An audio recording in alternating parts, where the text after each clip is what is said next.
Hello, so I'm going to make a revision video about Immanuel Kant, and more specifically Kantian ethics. So I'm basically doing this from the top of my head, so it probably won't be a very fluent video. And I actually tried to record this a minute ago, got about 2 minutes in, and just couldn't think properly about it. But anyway, so right, one of the main features to Kant's ethical theory is reason and duty. So that's two actually. So reason is it's like the faculty that we use in order to be able to work out what is the right thing to do, what is moral. Um, and Kant believes that we have certain duties, like we have to fulfill our duty because it's just the right thing to do, and like that's that basically. Um, we shouldn't do it for an end in it, for the end that it's going to produce, the end that our action is going to produce. Rather, we should do the action because the action is intrinsically good. Um, so yeah, and so in that sense, Kant's theory is deontological and not teleological because it focuses on action and motive rather than consequences. Like Kant doesn't put any emphasis on the consequences whatsoever, or at least what we've learned about him. He doesn't seem to do that. Okay, so um, he devises like I guess it's sort of like a moral template or something like that, and it's a categorical imperative. So these are the things that you have to do to be moral. But it's important to note that Kant didn't necessarily just create these out of thin air. It's like he used reason um in order to figure something out which is innate to the world, like an objective moral code or something like that. Um so yeah, so this is split into three parts, and I don't know if I'm going to get them in the right order. But basically, treat people as ends, never as mere means. Act as a universal lawmaker in a kingdom of ends, and act only on that maxim of which you wish to be a universal law. So, we can basically use these as a foundation to base our moral conclusions upon.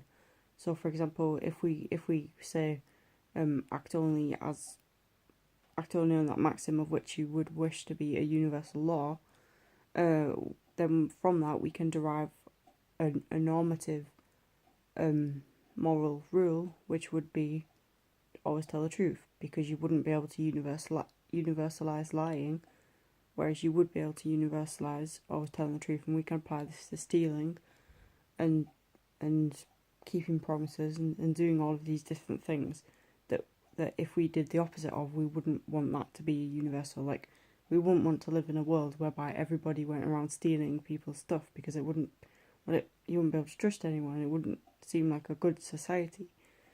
So it does make sense to say that there is certain moral absolutes. Like Kant is sort of known as absolutist, but at, at the same time he's not. But I won't go too far down that avenue because I don't know enough about it to be able to explain it. But yeah, I think yeah, he's not completely absolutist. Um, okay, so as opposed to the categorical imperative, which is something that we all should do and which is a determinant of morality, you've got the hypothetical imperative, which Kant sort of perceived as it's sort of amoral. It's got nothing to do with morality really. It's just the necessary actions that you have to take if you want to get somewhere else. So, for example, if you want to get a job, then you have to apply for jobs. I don't know, or you have to try at college or school. So those sorts of things are dependent on other things, and they're not necessarily moral rules. Whereas the categorical imperative, those are like moral absolutes. So it's like tell the truth.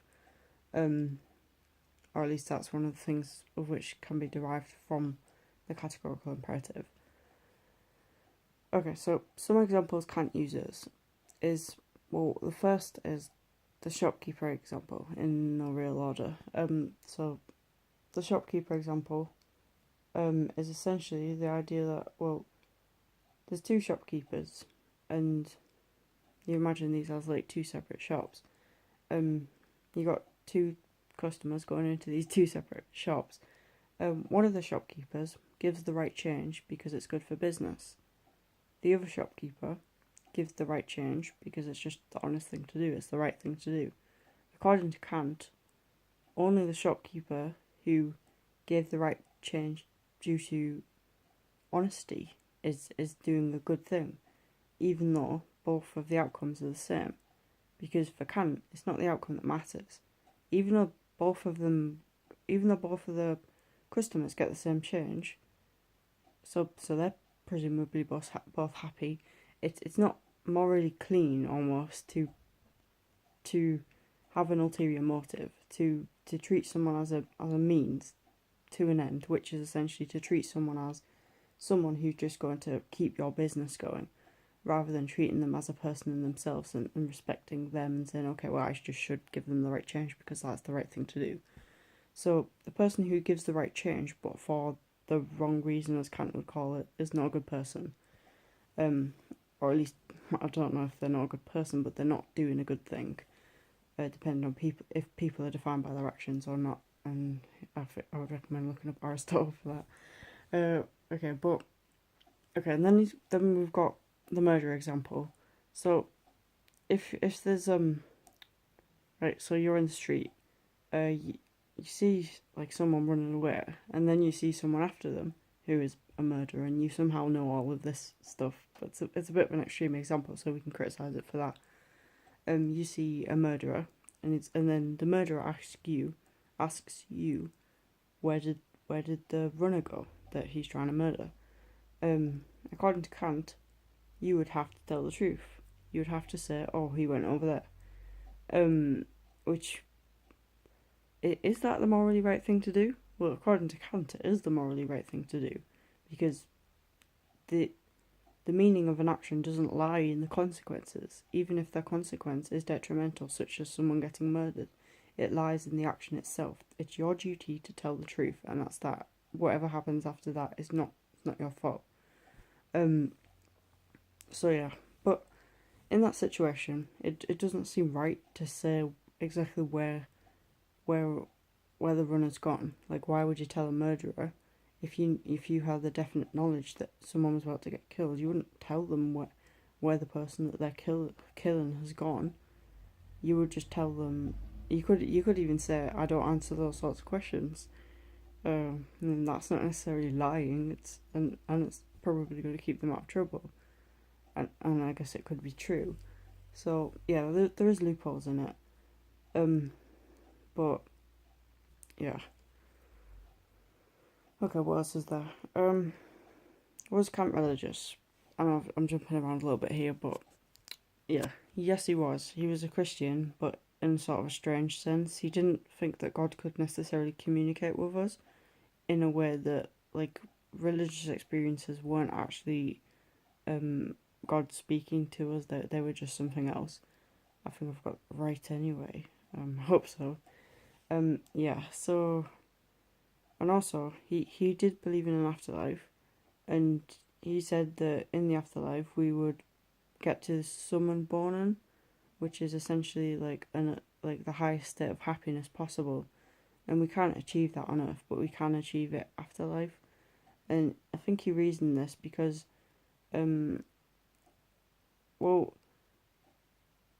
because on Earth we have to abide by a moral code, which is essentially the categorical imperative, and Kant thinks that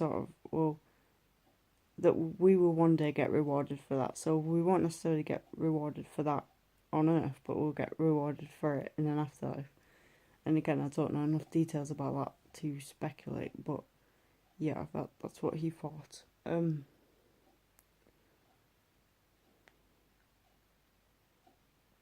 Yeah, Kant perceived people as autonomous and free moral agents with the ability to make moral decisions. So that's how we should treat people as well. So that links to him saying that we should treat people as ends and never as mere means, because that's how we would want to be treated. I don't know. Okay, I'm running out of things to say here. I'm trying to think of anything else before I end off the video, but I think I've covered the key points, the most important ones so far.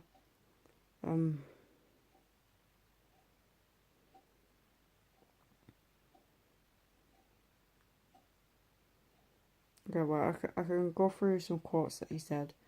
I've just thought of another idea actually. The only thing that's good without qualification, according to Kant, is not happiness or pleasure or love, like utilitarianism or situation ethics. It's goodwill. So the only thing that's good without qualification is a goodwill. And that again links back to his deontological approach. Like, it's our actions and motives which matter. Like, we have to have a goodwill or a good motive for our action to be good. Yeah. Okay. Kant also said that duties never conflict, which sort of doesn't make sense as well. It's a little bit unrealistic, perhaps, because duties do seem to conflict. Like, perhaps, I don't know. I'm trying to think of a more situation, but maybe you've got a duty to protect your child, but you've also got a duty to, I don't know, protect someone else, and it's like, well, maybe you've got to choose between those two. I can't think of a more situation off the top of my head because it's pretty late, but yeah. So duties do conflict basically. Kant, I don't think he actually said this, but it has been commonly associated with Kant, and it's essentially ought implies can. So the fact that if we have a duty to do something, then that implies that we can do it, that we have the ability to do it. Yeah, and I think that's pretty much it. That's all I can remember off the top of my head, anyway. Yeah. Okay. Right. Thanks for watching.